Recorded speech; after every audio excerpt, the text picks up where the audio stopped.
Bonsoir chers téléspectateurs et bienvenue sur Passo Green TV. Il est 18h45 et c'est l'heure du journal pour tout savoir sur l'environnement, l'eau et l'assainissement. Un titre ce soir, lancement officiel du SAPSI, le système d'alerte précoce des crues et inondations et inauguration du bâtiment qui l'abrite ce 23 septembre 2025. Ce système relève de la direction des études et l'information sur l'eau, l'une des directions techniques de la Direction générale des ressources en eau. C'est un outil moderne qui permettra d'informer la population sur les crues et inondations. Une fois de plus, bonsoir à vous, chers téléspectateurs, et merci de nous choisir pour vous informer.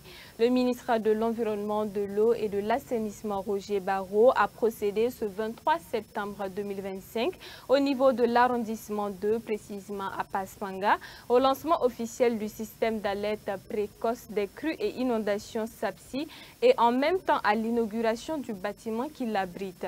Ce système relève de la direction des études et l'information sur l'eau, l'une des directions techniques de la Direction générale des ressources en eau.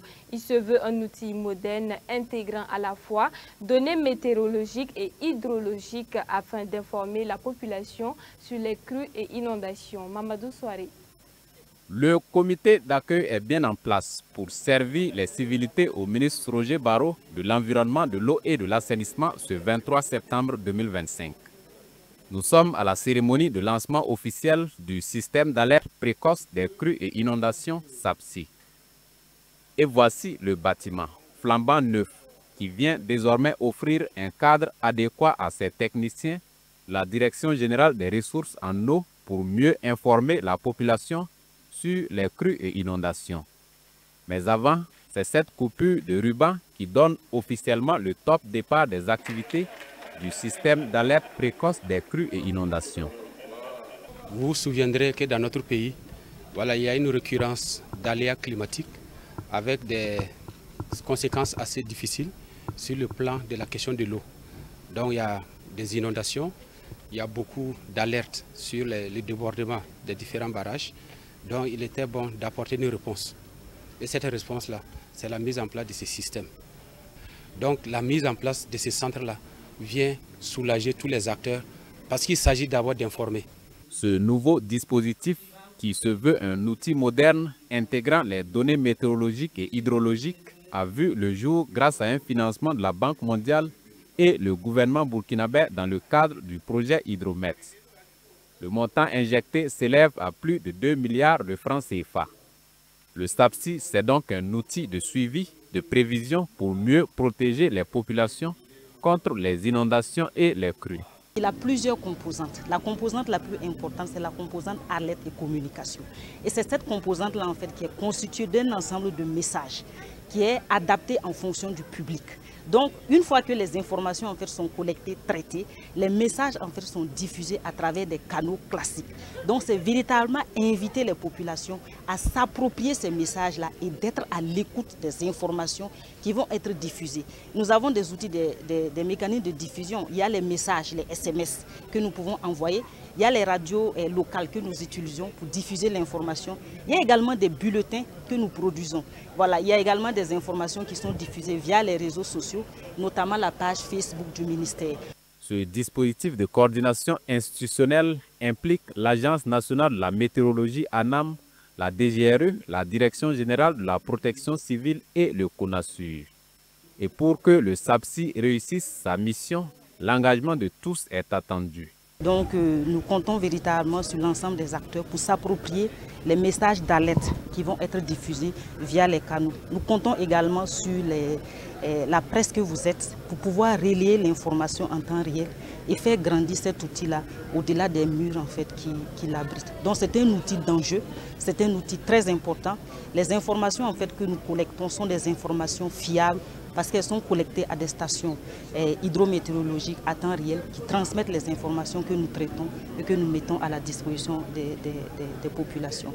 Le livre d'or, le dernier virage de cette cérémonie, la mobilisation de la ressource eau, passe par sa pleine connaissance, à travers le lancement du système d'alerte précoce des crues et inondations et l'inauguration du bâtiment qui l'abrite. nous franchissons une étape décisive vers une gouvernance climatique plus anticipative et solidaire contre les crues et inondations, y a écrit en substance Roger Barreau. Longtemps restée en veille, l'association Régiométra renaît de ses cendres.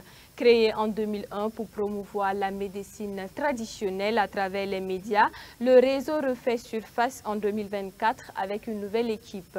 Porté par une cinquantaine de journalistes, son nouveau président Rodrigue Guel, dans un entretien exclusif accordé à Faso Green TV, a expliqué que cette relance vise à bâtir un pont entre l'information, les savoirs ancestraux et les avancées de la médecine moderne. Bernardine Ouedraogo et Mamadou Soare vous donnent plus de détails.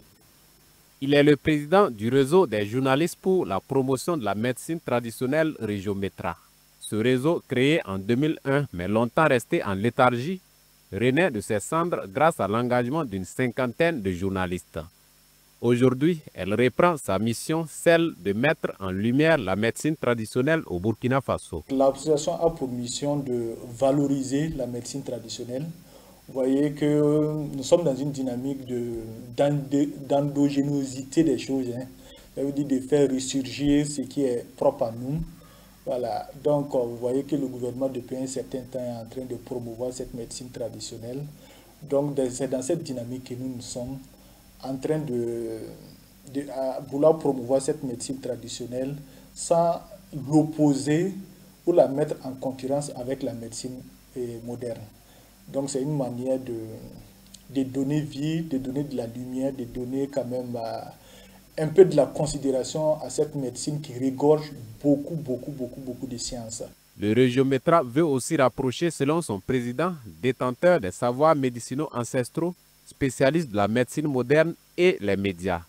Un lien essentiel pour informer, sensibiliser et valoriser les pratiques médicales locales souvent méconnues ou mal comprises.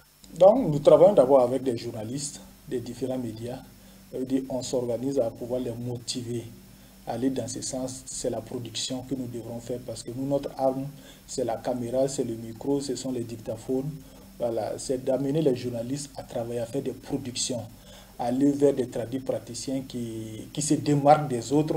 Voilà, peut-être il y a des praticiens qui ont des champs, voilà, des plantes médicinales, qui ont des vergers, qui ont des jardins pour ça. Il faudrait qu'on fasse la lumière sur ça. Et puis il y a des praticiens également, comme la médecine moderne, qui sont spécialisés dans des domaines bien précis. Voilà, donc on va dans ce sens-là. Donc nos cibles, c'est les journalistes d'abord, c'est les praticiens, et même c'est la médecine moderne, parce que nous travaillons en complémentarité. Si chacun reste de son côté, c'est là où il y aura l'opposition. Pour mieux réussir sa mission, le réseau des journalistes pour la promotion de la médecine traditionnelle entend renforcer les capacités de ses membres. C'est l'une des activités en pôle position dans les perspectives du réseau. Nous sommes des journalistes, nous ne sommes pas des professionnels de la santé. Voilà. Et il faudrait que les gens soient outillés, puissent avoir les termes, le vocabulaire qui s'y avec la médecine, voilà, avec cette pratique-là. Voilà. On a également des visites des jardins médicinaux en fait. Voilà. Donc on a en perspective ça. On a en perspective même d'élargir et de pouvoir atteindre les pays de l'AIS et même d'autres structures internationales. Voilà, donc ça, ce sont des perspectives. On a en perspective même de mettre en place un prix pour motiver les journalistes à pouvoir produire, à pouvoir mettre en valeur cette médecine traditionnelle.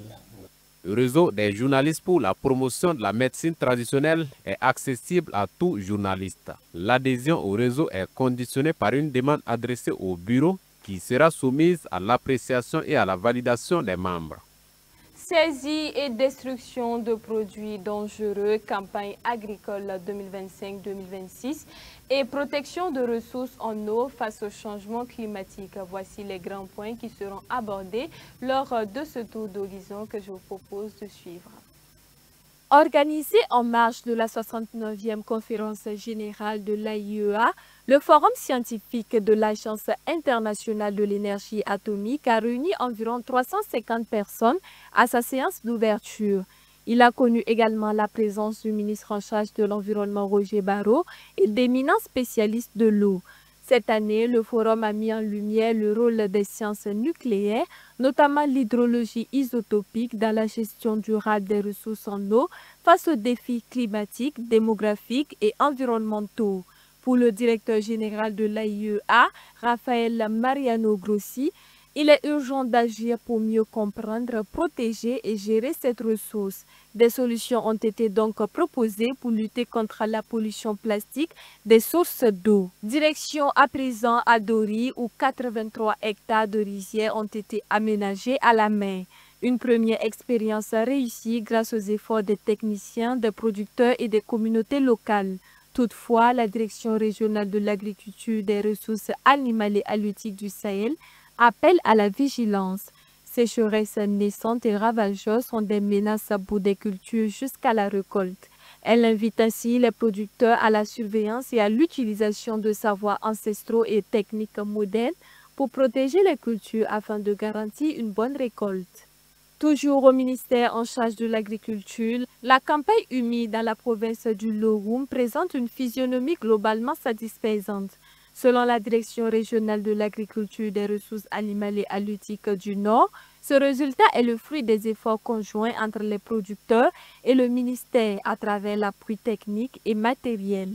L'engagement de l'équipe technique de Titao a été particulièrement salué pour sa résilience sur le terrain malgré les défis. Les producteurs, eux aussi, ont été félicités pour leur engagement. Et pour terminer, dans le cadre de ces actions de contrôle, la police municipale de Ouagadougou a reçu en août 2025 une alerte concernant un camion suspect transportant un produit dangereux dissimulé parmi des denrées de grande consommation. Après enquête, il a été découvert qu'il s'agissait de cyanure, un produit hautement toxique soumis à une réglementation stricte. En collaboration avec le ministère de l'Environnement et de la Ligue des consommateurs, le contenu a été saisi, analysé, puis détruit. Les fautifs ont été remis aux services compétents. Et c'est ici que se referme cette édition. Merci à vous, chers téléspectateurs, de nous avoir suivis. Et rendez-vous demain pour une nouvelle session d'information sur Faso Green TV. Au revoir.